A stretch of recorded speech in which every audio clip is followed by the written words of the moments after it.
Hello everyone, welcome back to Tony Talks. To all my beautiful subscribers, we say thank you so much for staying with us. And if you're new here, we're so happy you find us. Please don't forget to like, subscribe, and press on that notification bell so you will be notified for more upcoming videos. And if in the comment section, please no derogatory comments. Thanks for watching. Till I'll see you all in my next video. Stay safe, stay blessed. I love you all. Bye. Granted, and they are working effortlessly on it.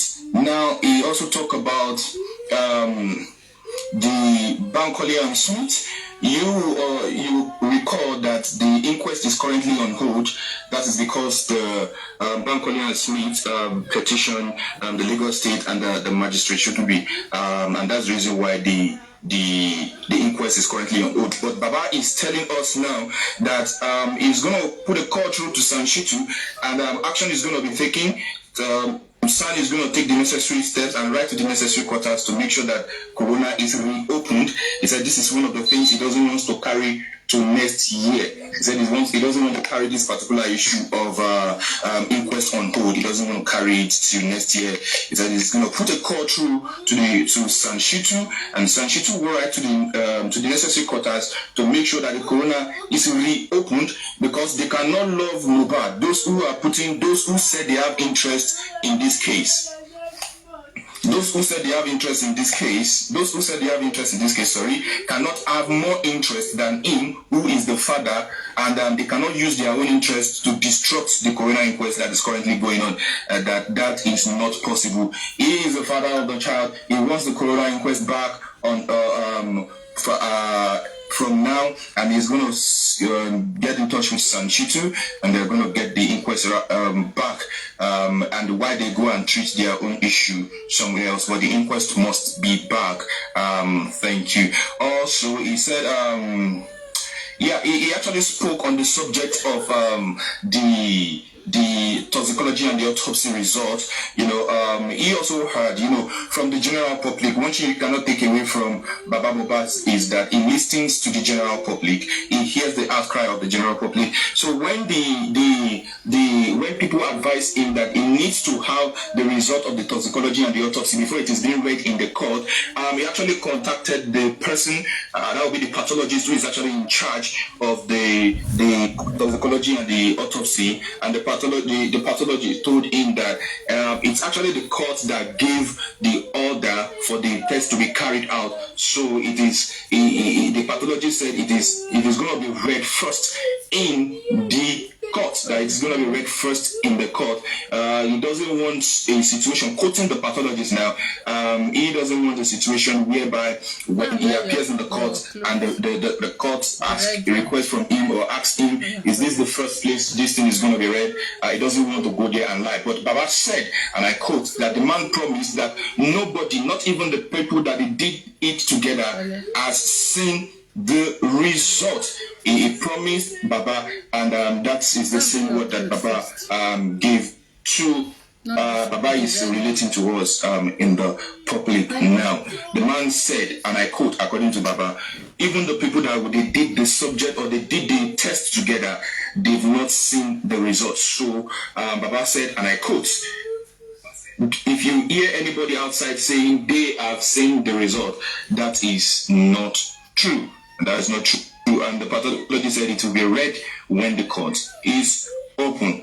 And another one, Baba said, and I quote, that the subject of the DNA, we're going to resume back the subject, the DNA, and at this junction, the only difference is that Sanshitu will be taking over the DNA. Sanshitu will be taking over the DNA.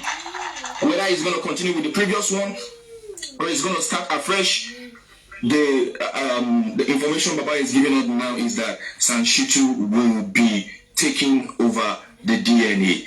And that is that about that. On the subject of accountability, Baba said, though he has seen from most people in the public now saying it's not needed again, and some people are saying it's needed. He said, since he has promised the general public that he's going to bring out, the statement of the accounts and is going to be presented to everybody, he said he's standing on his word.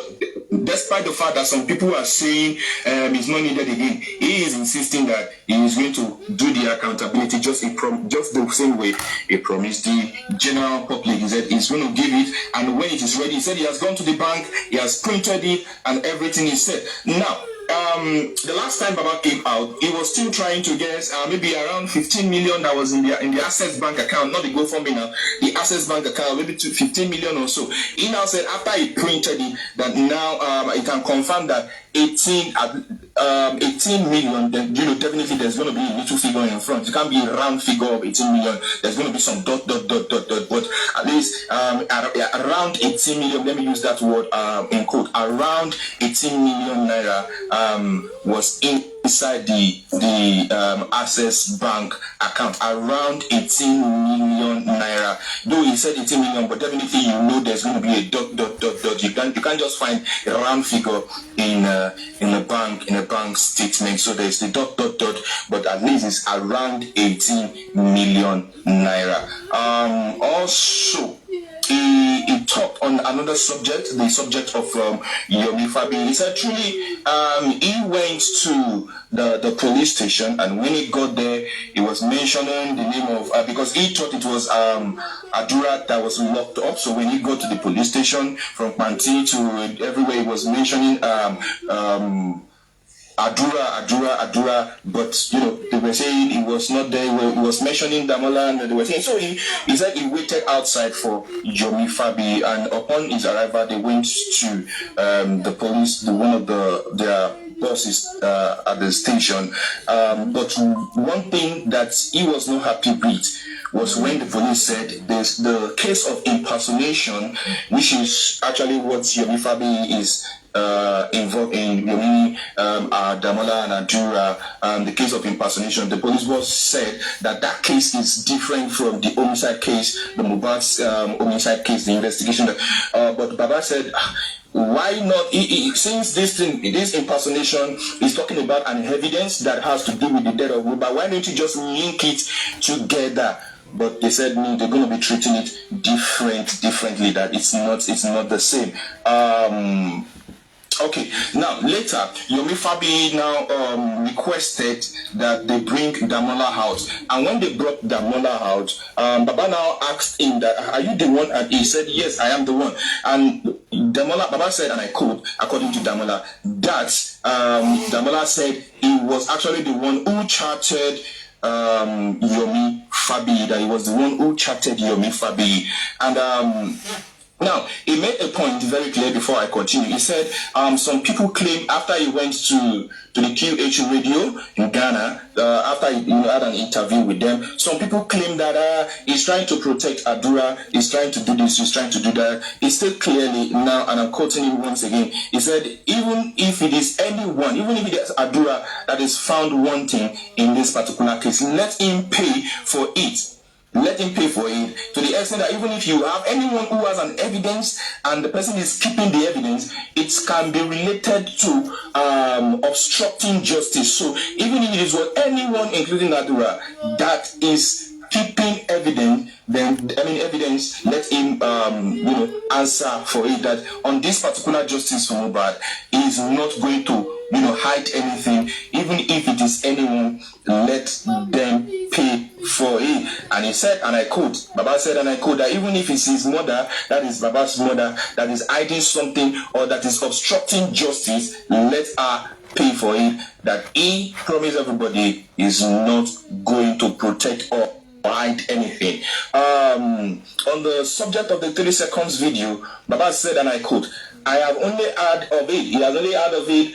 He has not seen anything like that. He has only heard that there is a 30 seconds video and he has not seen it. And if there is anyone that is hiding it, then that person is actually obstructing justice, because that person is actually supposed to call him or give it to his legal team, which will actually be San Shitu to work with. But keeping evidence is tantamount to or can be related to obstruction of justice.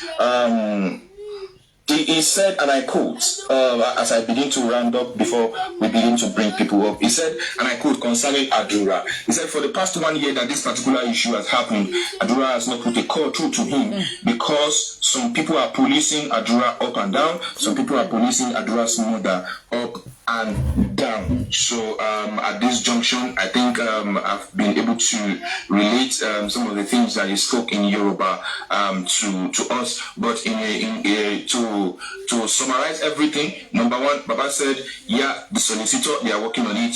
The solicitor is leaving. Number two, Sanchitu is going to be handling the DNA. Number three, he has only seen the video. He has only heard about the video. He has not seen the video. Number four, Sanchitu is going to write to the necessary quarters to make sure that the inquest is back. And yes, from on the subject of the accountability, Baba said it's not 50 million. He was only doing a guesswork as at that point in time. But now he can confirm that around 18 million naira was in the Access Bank as at the time when he printed the statement of account. And when everything is ready, he's going to bring it either to someone or he will shall find the best way to bring it to the general public, because he promised and he is going to fulfill his promise. And from the story, he said, you are different. Don't join people who are bringing down things that God is building. You are a different person. The fact that you met people on this justice for Mohbad does not mean you should begin to change the person that you are. Some people have met people in this justice for Mohbad and they have changed their person. So you are a lion, you are not a sheep. Check yourself. Who are you? Thank you so much. We really appreciate you for staying.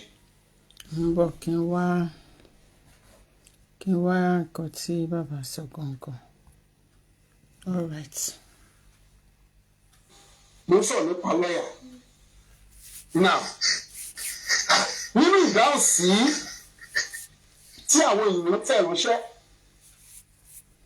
ó ti pé ẹ̀, a dẹ̀ ti rí àlàyé, ó ti fi okun ọ̀lẹ́ hàn. Èmi ṣèlérí fún obìnrin pé a ti bẹ̀rẹ̀ iṣẹ́ lórí ẹ̀, ó dẹ̀ máa yọrí sí bí gbogbo wa ṣe ń fẹ́. Ìyẹn bẹ́ẹ̀.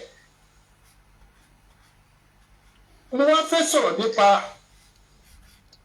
interest àwọn kan tí wọ́n hold corona.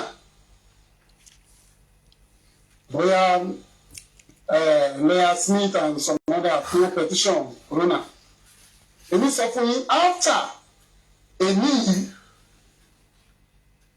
mo láti lọ bá Sanchitu wọ́n máa right ní gbogbo ibi tí wọ́n ẹ̀kọ́ right láti ṣí corona padà. Because mi ò mọ interest tí àwọn kan lè ní ó lè bí ti bàbá ọmọ yìí. Èmi mo dẹ̀ bí. So mi ò mọ interest ẹnì kankan lè ní. Interest wọn máa tẹ̀lé tèmi ni. Wọ́n gbọ́dọ̀. Yes. Mo gbọ́ tí ẹnìkan sọ lórí live kan lẹ́yìn pé tó ń ṣèpàpà insist wípé pé bàbá ń sọ wípé pé whatever táwọn èèyàn bá fẹ́ ṣe wípé kàn ṣe pé kó tẹ̀lé àwọn ni. Statement tí bàbá Mohbad sọ ń bíbà àwọn kan tún kick against it wípé wọ́n ṣe máa ṣe tẹ̀lé bàbá wípé kí bàbá kó lọ relax. Àwọn kan tún ṣì ń sọ, mo gbọ́ tẹ́nìkan sọ Perry ó ní kí bàbá ó ní kó lọ relax, ó ní kí bàbá pé kó má kí bàbá yọwọ́ ẹ̀ nínú justice, kí bàbá lọ wá kó lọ jókòó síbì kan kẹ́yìn kan máa ṣe. Kí ni interest ẹ nínú wípé kí bàbá yọwọ́ ẹ̀ kúrò nínú justice? Kí ni interest ẹ? Wọ́n ní ọwọ́ ẹni, wọ́n ní ẹnu ara ẹni la fi ń kọ méje àbí báwọn náà ṣe ń sọ wípé ẹlẹ́rù ló ń kọ́fẹ́. Perry, ṣé o kì í ṣe Yorùbá? Wọ́n ní ẹlẹ́rù ló máa ń ké ọ̀fẹ́. So kí bàbá èèyàn fẹ́ gbẹ́rù ń sìn, ìwọ tó fẹ́ gbẹ́rù o ní kéèyàn kan kó assist ẹ kó bá ẹ gbé ẹrù yẹn wà ńlẹ̀. Ẹrù yẹn wà ńlẹ̀, ó wá ní pé kéèyàn kó ẹjọ́ ẹgbẹ́rù ilé mi lórí o. Ṣé kìí ṣe pé wọ́n gangan ni wàá kọ́kọ́ bẹ̀rẹ̀ mọ́lẹ̀ ni? Ṣé kìí ṣe pé wọ́n ni wàá kọ́kọ́ bend tí wàá gbé ẹrù yẹn tẹ́nìyàn wá tó náà bend tá assist ẹ tá gbélé ẹ lórí? Perry, ìwọ ní pé ẹni tó fẹ́ assist ẹnìkan ni kó dàyà dé ẹrù yẹn kí ìwọ tán fẹ́ gbé ẹrù lé lórí kó ká ọwọ́ jọ báyìí. Ó ní kí bàbá kó ká ọwọ́ jọ, kí bàbá lọ jókòó sọ́ọ̀kan, kó kúrò kó yọ ọwọ́ kó yọ ẹsẹ̀. Ẹ̀yin kí ni títí ẹ? Bàbá tún repeat ẹ̀ wípé ẹ lè fẹ́ràn ọmọ ẹ̀ tó èmi. Kí ni interest yín gangan nínú ọ̀rọ̀ yìí? Question yẹn ni o. But wo ò fẹ́ gbà. Perry, kí ló dé tó ṣe sọ bẹ́ẹ̀ náà? Kò yé mi. Reason tó ṣe ní pé kí bàbá kó yọ ọwọ́ ẹ̀. Báwo ni bàbá ṣó possible ṣá? Is it possible? Bàbá tó sọ ọmọ nù, tó sọ ògo ọmọ ẹ̀ nù, ojúlówó ọmọ ẹ̀. Ìwọ ní pé kó ká ọwọ́ jọ, pé kó ká me understand. Perry, show sound well. Perry. Show sound well. Ìgbà tó ń wáṣẹ́ níjọ́ kìíní àná tó ń wáṣẹ́ fún ẹ, tí wo ò bá kọ application pé òun wá iṣẹ́, tó ò bá kọ application, ṣé wàá kàn jókòó iṣẹ́ yẹn wọ́n á dẹ̀ lọ wá iṣẹ́ yẹn fún ẹ, wọ́n á bẹ kọ application, wọ́n á dẹ̀ wá gbé bá ẹ nínú ilé torí pé o ti káwọ́ kí bàbá fòdọ́wọ́ ẹ̀. Ẹlẹ́rù ló ń kọ́fẹ́. Ẹlẹ́rù òun ló ń ké ọ̀fẹ́. So kò possible.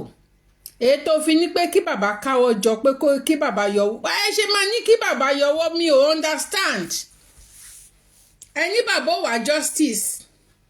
So tí bàbá bá ti ká ọwọ́ jọ láti joy, ìgbà yẹn ṣèbí gbogbo ìgbà tẹ́ fi sọ pé bàbá wà justice fọmọ ẹ̀.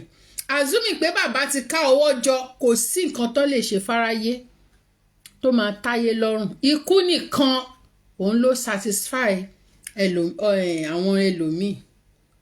Ikú nìkan ló satisfy àwọn ẹlòmíì. Kí ló dé? Ẹni tó sọ ọmọ nù. So kí ìyá Mohbad wá justice, bàbá Mohbad náà kó kúrò nù justice. What are you saying? Ẹ ṣáà ń wá avenue láti subject bàbá Mohbad sí bully. Because nísìnyí báyìí mo wò left and right, mi ò tí mọ̀ nǹkan tẹ́ tó fẹ́ gbé wá tẹ́ fẹ́ fi subject bàbá Mohbad sí bully. So bàbá Mohbad ò kí ń ṣe bébíà. Ẹ ń sọ wípé wọ́n ti bàbá Mohbad ni, ọ̀rọ̀ tó bá fọ́n sí inú bàbá Mohbad ló ń fọ́n síta. Ṣé bàbá Mohbad jọ dẹ̀ ni? Ṣó jópònú ni? Ṣó jẹ́ ó wà mentally retarded ni? Bàbá Mohbad pẹ̀lú gbogbo advice bàbá ẹ ṣe báyìí lẹ́ẹ̀kẹ́ ṣe bàbá yẹn á kàn jókòó báyìí á kàn máa wọ everybody. Bàbá yẹn ó gba advice tẹ́ bá gbé wá ni bàbá yẹn máa dissect. Ó máa dissect ẹ̀, ó máa lo initiative ẹ̀ láti fi ṣe anything. Then bàbá yẹn kò kí ń ṣe gbogbo advice yín, gbogbo advice wa ló máa gbà. Because àwọn kan wà tó jẹ́ wípé wọ́n fẹ́ ti bàbá yẹn sínú iná ni. Irú ètò ń sọ pé kí bàbá lọ relax yìí, kí bàbá lọ relax so that wọ́n lè sọ pé bàbá ò wá justice, bàbá ti relax, ó ti sún bàbá, so that lè sọ pé bàbá yẹn kò wá justice. Mo rí Kid Boss, mo rí fọ́tò ẹ̀ lẹ́ni, ìwọ gangan Kid Boss, mo rí ẹ nínú fídíò lẹ́ni nígbà tó ń jó. Mo níṣẹ́ ni tó advice bàbá Mohbad náà rè, ẹ gbà mí. ìwọ ilé ní pé kí bàbá Mohbad ó ní kó lọ jókòó, ìwọ gangan ló kọ́kọ́ sọ bẹ́ẹ̀. So ìwọ yìí ló advice bàbá Mohbad pé kó lọ jókòó, pé kó má ṣe anything mọ́ nínú justice, pé kí ìwọ ni kó lọ máa ṣe, mo máa wá èmi ò máa rí ẹ Kid Boss. Ìwọ yìí wọ́n máa ń sọ pé fìrìgbọ̀n ṣílẹ̀kùn nígbà míì, wọ́n máa ń ní fìrìgbọ̀n pé kò ṣílẹ̀kùn, at times gan fìrìgbọ̀n ó máa ń ṣílẹ̀kùn, at times wọ́n máa ń sọ pé fìrìgbọ̀n ò ṣílẹ̀kùn, but can I shock you, at times fìrìgbọ̀n ó máa ń ṣílẹ̀kùn. Mo wá wo nǹkan náà, mo wò ó títí mo ní ṣèwọ ni Kid Boss tó wà nínú ẹ̀kú tó máa ń dún tó ń sọ pé kí bàbá Mohbad kó lọ jókòó kó fi justice sílẹ̀ fún ìwọ. Mo wò ẹ́ títí mo dẹ̀ ń wa tọ́ lẹ́nu pé kí bàbá Mohbad kó lọ jókòó kí ìwọ máa wá justice. Ẹ̀yin èèyàn máa burú gan o, ẹ̀yin èèyàn máa burú o. Kid Boss níbo ibo gangan ló ti ń bọ̀, ibo gangan ló ti ń bọ̀.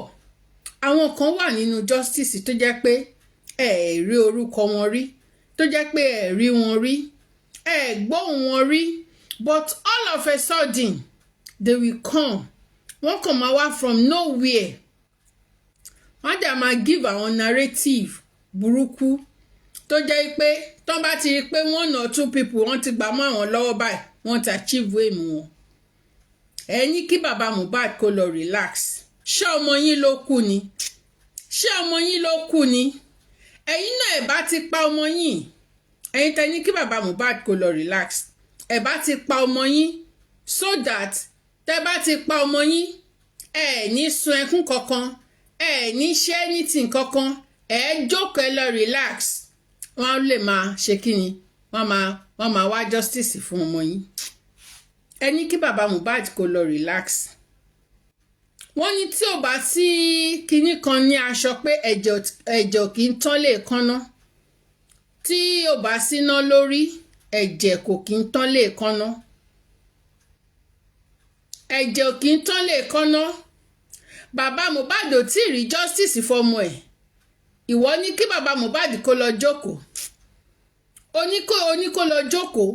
Wọ́n ní asá kòkó tòun àti kòkó ẹ̀ ló jọ ń gbẹ. Ṣé ẹ̀yin pípọ̀ ẹ̀ kì í ṣe Yorùbá ni? Ṣé ẹ̀ kì í ṣe Yorùbá ni? How on earth èèyàn kú fúnyàn bẹ́ẹ̀ yẹn tó jọmọ ológo ẹ̀ tó jẹ́ wípé kò sí kankan nínú ẹbí anybody tó fẹ́ wá justice fún Mohbad. Ẹnìkan ṣoṣo tó tún dúró.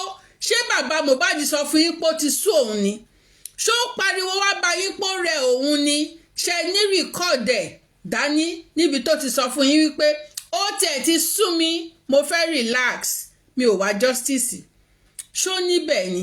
Ẹ má rí kankan gbé jáde, ẹ má rí kankan gbé jáde, ṣùgbọ́n torí pé ẹ fẹ́ throw bàbá under the bus, ẹ fẹ́ jẹ́ kí wọ́n máa báṣì bàbá yẹn, ẹ fẹ́ jẹ́ kí wọ́n máa kọ́ bànújẹ́ fún lójoojúmọ́. Ẹ wá ń suggest fún ara yín, lẹ wá ń suggest fún bàbá Mohbad wípé kí ni o, pé kó lọ relax, kó lọ jókòó, wípé ẹ̀yin lẹ́yìn máa wá justice. Mo wò ẹ́ Kid Boss, mo wò ẹ́ títí mi ò rí nǹkan kan sí ẹ lára. Irun orí ẹ̀ gan ti yí padà. Kid Boss, irun orí ẹ̀ tó gbé sórí, irun orí tó gbé sórí, irun orí ẹ̀ gangan ó ti change. Mo wò ẹ́ títí mo ní ṣé Kid Boss yìí náà ìwọ ló fẹ́ wá justice fún bàbá Mohbad. Ó mà ga o, olúkálukú ló máa wá justice fún bàbá Mohbad yìí o. Bàbá Mohbad ẹ mà ti ọ̀tá yín mà ti wá rògo báyìí lórí social media o. Àtajá àtẹran ló fẹ́ shoulder justice for Mohbad.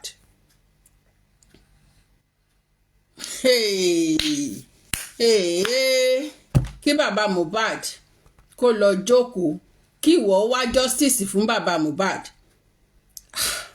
èyí tí mo rí ẹ mo lanu báyìí mo la mi tẹ mọ nǹkan ìbá tẹ screenshot ẹ kí wo pé kí kẹ ẹ wo nǹkan tí mo rí irun orí Kid Boss irun orí ẹ ti padà irun orí ẹ mọ tí irun orí ọmọ tó bá ti padà yẹn irun orí ẹ ti padà ó wá dà báwọn ìyá àwọn tó máa ń àwọn ó jọ àwọn kí náà ti máa ń pè wọ́n àwọn tó máa ń ta ẹja yẹn lẹ́kọ̀ọ́ yẹn kí náà máa ń pè wọ́n náà ó dà pé wọn kì í ṣe Yorùbá bí àwọn tápà bí àwọn tápà yẹn tó máa ń ta ẹja ẹ mọ bójú wọn ṣe máa ṣe ń rí tó máa dàbí pé ọ́ìlì kún ojú wọn báyìí eégún God bless you yes eégún ẹ ṣé gan ni ẹ mọ̀ bí ojú wọn ṣe máa ṣe rí tán bá ti yan ẹja tán tí ojú wọn máa dàbí ìgbà tí wọn bá bí ìgbà tí òróró bá wà lójú wọn tójú wọn ojú wọn máa ń sùn skin wọn máa ń sùn every time ní skin wọn ò kì í jí pépé skin wọn máa ń sùn bójú lady ẹ̀ ń ṣe rí ni mo ní ṣé ìwọ iná ló ní kí bàbá Mohbad lọ relax kó lọ jókòó kí ìwọ wá shoulder justice for Mohbad kó máa wá justice fún bàbá Mohbad ìwọ yìí ló fẹ́ wá justice ìwọ yìí ni wàá kọ́kọ́ jáde tó máa rìn kiri platforms torí mi ò fi bẹ́ẹ̀ rí ẹni tó ń jẹ́ Kid Boss ṣàdédé ló kàn emerge from nowhere tó ní kí bàbá Mohbad tó ní pé kó lọ jókòó kẹ́ lọ gba public lawyer ojú bàbá Mohbad rí tó o ojú ẹ̀ rí tó kò bàbá Mohbad kò yẹ kó má gba justice fún ọmọ ẹ̀ kò yẹ kí bàbá yẹn kó má gba justice fún ọmọ ẹ̀ yes ó máa ń ṣèdí Bukky Jesse àti bàbá Mohbad ó máa ń ṣèdí wọn gidi ní kíní burúkú yẹn I'm very sure pé a lè rí picture ẹ̀ ó possible ká rí picture ẹ̀ tẹ́ báyìí bó ṣe ń ṣèdí bàbá Mohbad tó ṣe máa ṣe ń ṣèdí BJ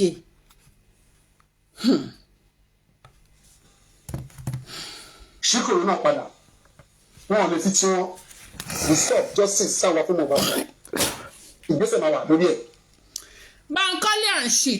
Bankole and shit wọ́n ní wọ́n máa lọ sí corona inquest wọ́n máa kọ letter to that effect Sanshitu tó jẹ́ SAN tí a sanwó fún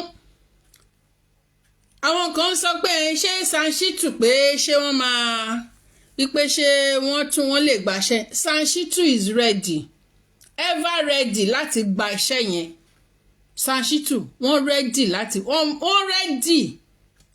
gba iṣẹ́ ẹ má fòyà ẹ má bẹ̀rù Sanshitu ready àti gbà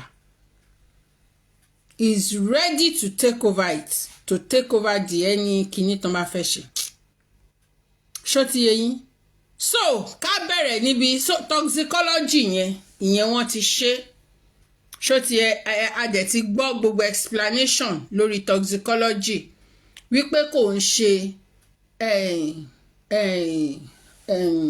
lọ́ọ̀yà asylum gẹ́gẹ́ bí èmi àti Odùmọ̀ṣù lájọ jẹ́ asylum ṣó ti yé yín wọ́n ní kò ń ṣe Odùmọ̀ṣù òun ló gbé kíní wá kí wọ́n ti ń pè wọ́n pathologist wọ́n ní kò ń ṣe Odùmọ̀ṣù ló gbé wá ṣó ti yé yín so wọ́n ní pé ká má ṣe kí n pé ká má fòyà ká má bẹ̀rù fún ti ìyẹn pé ìyẹn ti wà pé ó ti stand by ṣó ti yé so wọ́n ti ṣe result ti jáde but ṣe rí DNA yìí ibẹ̀ ni Odùmọ̀ṣù ibẹ̀ ni Sanshitu òun ni Sanshitu máa ṣe wọ́n máa ṣe DNA yìí so wọ́n máa kọ letter reopening of the corona inquest wọ́n máa kọ letter to that effect ṣe hàn pé kì í ṣe letter náà máa ń pè ní legal term wọ́n máa kọ letter to the effect so pé kàn ṣí corona inquest ṣó ti yé yín Odùmọ̀ṣù jáde kó wá sọ fún wa pé kì í ṣe ìmọ̀ ìwọ àti àwọn Bankole and shit lẹ́fi ti corona inquest ìmọ̀ àjọmọ̀yìn ni torí delay tactics ẹ fẹ́ tì